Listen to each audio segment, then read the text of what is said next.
ពធចំណងជីនសង្ឃពូកាយើងត្រូវខំថែឲ្យបានធិនទេយើងជាកូនខ្មែរ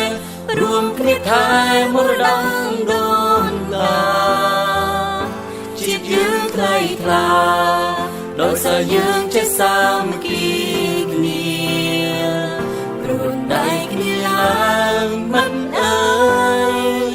កសាងជាតិអភិវឌ្ឍក្រុមគ្នាព្រោះយើងគ្រប់គ្នាសុទ្ធតែមានបេះដូងជាខ្មែរ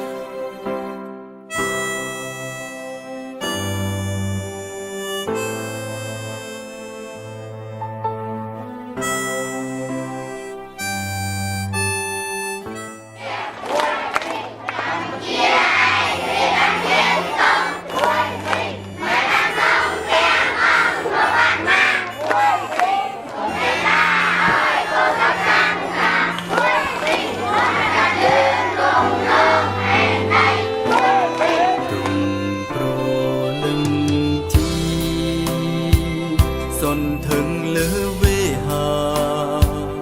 រួមមានសត្រាជាមលុំត្រឆៃទូទាំងរដ្ឋាមង្គលសេរីក្លែងចាំប្រស្រីជួនតែក្តីសុំ